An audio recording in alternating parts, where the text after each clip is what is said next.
ओम काली। सभी हिंदू प्रेमी भाइयों बहनों को मेरा हृदयपूर्वक ओम काली।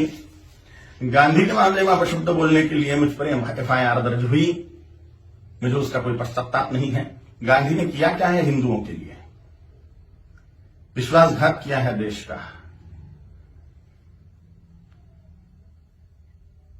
14 वोट प्रधानमंत्री पद के लिए सरदार वल्लभ भाई पटेल जी को थे और 1 वोट भी नेहरू को नहीं था, तो भी नेहरू को प्रधानमंत्री क्यों बनाया? और ये वंशवाद की जड़ फैलाने वाले ये गांधी ने पूरे के पूरे कांग्रेस के अन्य प्रतिभाओं का खच्चीकरण कर दिया, अन्य प्रतिभाओं को कुंठित कर दिया। एक वंश गांधी नेहरू वंश का ही बोलबाला करने लग गए। सरदार वल्लभ भाई पटेल के हाथ में अगर तब प्रधानमंत्री पद गया होता था तो भारत अभी सोने की चिड़िया बनता था, भारत अभी जगतगुरु होता था, भारत अभी चक्रवर्ती सम्राट होता था, अमेरिका से भी बड़ी पावर भारत बन जाता था। यह महान विश्वासघात भारत की जनता के साथ में गांधी ने किया। इसलिए मेरे हृदय में तिरस्कार है गांधी के प्रति। हिज हाइनेस श्रीमंत ज्योतिरादित्य सिंधिया जैसे महान प्रतिभाएं कांग्रेस में थी, है, लेकिन इस गांधी नेहरू वंशवाद के कारण उनको व्यवस्थित कार्य करने का मौका ही नहीं मिलता।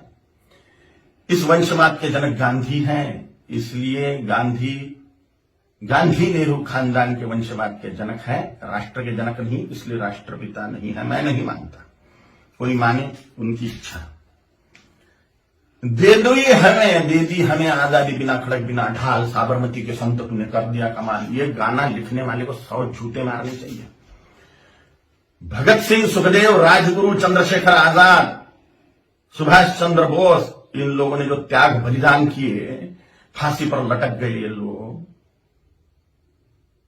इन्होंने कुछ नहीं किया देश की आजादी के लिए, ऐसा इनका बोलना है ये गाना रचने वाले का। इतने सारे महान क्रांतिकारी, स्वतंत्रता सेनानी जिनको फांसी दी गई,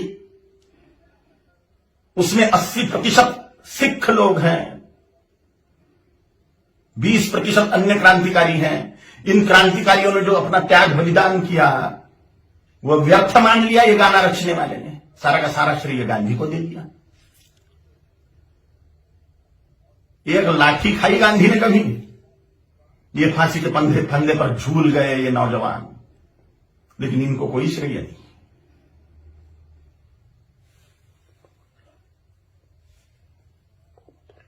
सुखदेव, राजगुरु, भगत सिंह जी की फांसी गांधी रुकवा सकते थे, लेकिन नहीं रुकवाई जानबूझ के। इसलिए तिरस्कार करता हूं मैं गांधी का। इनका एक बहुत बड़ा हथियार था अनशन करना, और इन्होंने, मैंने गांधी ने उसका उपयोग भारतीय जनता के खिलाफ ही किया, हिंदुओं के खिलाफ ही किया। बोला था कि बंटवारा मेरी लाश पे होगा, मजहब के नाम पर जो बंटवारा हुआ पाकिस्तान बांग्लादेश का, वो मेरी लाश पे होगा, ऐसा गांधी बोलते थे। लेकिन जब बंटवारा हुआ तब गांधी जिंदा थे, और बंटवारे के समय जो दंगे हुए, लाखों करोड़ों हिंदुओं को, सिखों को काट डाला गया उसमें, और लाखों करोड़ों हिंदुओं को मार के उनकी लाशें भेजी गई। लाखों हिंदुओं को, 27 लाख हिंदुओं को मार डाला गया एक ही दिन में, डायरेक्ट एक्शन डे के दिन, जिन्ना के द्वारा। और पाकिस्तान में से जो ट्रेनें आ रही थी वो लाशों से ही भरी हुई थी, महिलाओं के और पुरुषों के, बोरे के बोरे भर के महिलाओं के स्तन काटकर भेज रहे थे वहां के लोग। सामूहिक बलात्कार करी हुई महिलाएं, उनकी लाशें, उनके स्तन बोरों में भर के। और यहां गांधी अनशन कर रहे थे कि 55 करोड़ रुपए दो पाकिस्तान को। जब सिख लोगों ने दंगे से पीड़ित होकर कड़कड़ाती ठंड में मस्जिदों का आश्रय लिया, तो उसके लिए अनशन पे बैठ गए गांधी कि इनको मस्जिदों से बाहर निकालो, मुसलमानों को मस्जिदें सौंप दो। नफरत करता हूं मैं गांधी से, इसलिए भी। पाकिस्तान बांग्लादेश को जोड़ने वाला कॉरिडोर मांग लिया मुसलमानों ने कि भारत को और खाया जाए। गजवाए हिंद के तहत भारत को मुसलमान बना दिया जाए तो पाकिस्तान और बांग्लादेश को जोड़ने वाला कॉरिडोर, हजारों वर्ग किलोमीटर का कॉरिडोर, इसके लिए गांधी अनशन पे बैठने वाले थे। के शासन को वो दे देना पड़ता था और भारत फिर से बढ़ जाता था। स्वतंत्र वीर सावरकर जी ने गांधी के सामने जातीयवाद तोड़ने की बात कही कि वर्णवाद, ब्राह्मण क्षत्रिय वैश्य शूद्र, यह वर्णवाद और हजारों जातियों में बटा हुआ जातीयवाद, इसको तोड़ दो और हिंदुत्व की धर्म ध्वजा के नीचे सारे हिंदुओं को एक कर दो। तो गांधी ने इसके लिए ये बात नहीं मानी। ये मांग पूरी करने के लिए अनशन पे नहीं बैठे। उन्होंने कहा जैसा है वैसा रहने दो। डॉक्टर बाबा साहेब आंबेडकर जी ने बोला था कि संस्कृत को राष्ट्रभाषा करो, देश की भाषा संस्कृत होनी चाहिए। तो डॉक्टर बाबा साहेब आंबेडकर की बात को संसद में मनवाने के लिए अनशन पे नहीं बैठे।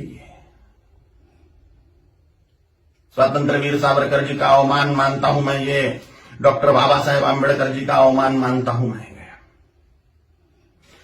ऐसी ढेर बातें हैं, ढेर बातें। कोई राष्ट्रपिता नहीं हो सकता। करोड़ों सालों से राष्ट्र है, उसका काय का पिता 200 साल पहले आया हुआ व्यक्ति कैसे पिता बनेगा? अगर पिता बनाना ही है, राष्ट्र का अनिवार्य है, तो छत्रपति शिवाजी महाराज को बनाना चाहिए, गुरु गोविंद सिंह जी महाराज को बनाना चाहिए, राणा प्रताप जी महाराज को बनाना चाहिए, आचार्य चाणक्य जी को बनाना चाहिए।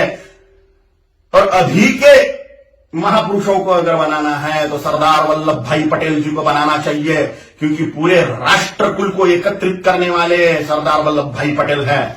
छोटी छोटी रियासतों के टुकड़ों को एकत्रित करते हुए पूरे राष्ट्र को एक सूत्र में बांधने वाले सरदार वल्लभ भाई पटेल हैं, जिन्होंने राष्ट्र में जो टुकड़े टुकड़े थे उनको एकत्रित किया। राष्ट्रकुल को एकत्रित जिस व्यक्ति ने किया उसको ही राष्ट्रपिता का सम्मान मिलना चाहिए, ना कि हिंदुओं से पार्शियलिटी करने वाले गांधी को।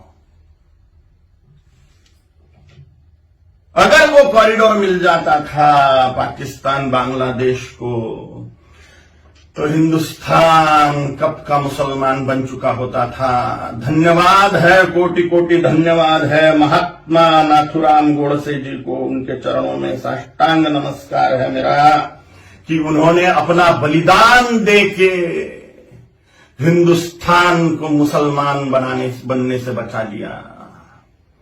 गजवाए हिंद फेल कर दिया महात्मा नाथुराम गोडसे जी ने। कोटि कोटि धन्यवाद है उनको। महात्मा गांधी नहीं, महात्मा नाथुराम जी गोडसे हैं। और अगर सच बोलने की सजा मृत्यु है तो स्वीकार है। छत्रपति शिवाजी महाराज जी ने, छत्रपति संभाजी महाराज जी ने, गुरु गोविंद सिंह जी महाराज जी ने, राणा प्रताप जी महाराज जी ने अपने पूरे कुल का बलिदान कर दिया हिंदुत्व बचाने के लिए। तो मेरे जैसे तुच्छ जंतुओं का जी के फायदा भी क्या है अगर धर्म के लिए हम बलिदान नहीं हो सकते तो? न जाए मेरे जैसे करोड़ों का निचरण हिंदुत्व को बचाने के लिए, धर्म को बचाने के लिए, सनातन हिंदू धर्म की रक्षा के लिए तैयार है हम मृत्यु दंड को पाने के लिए। ओम काली।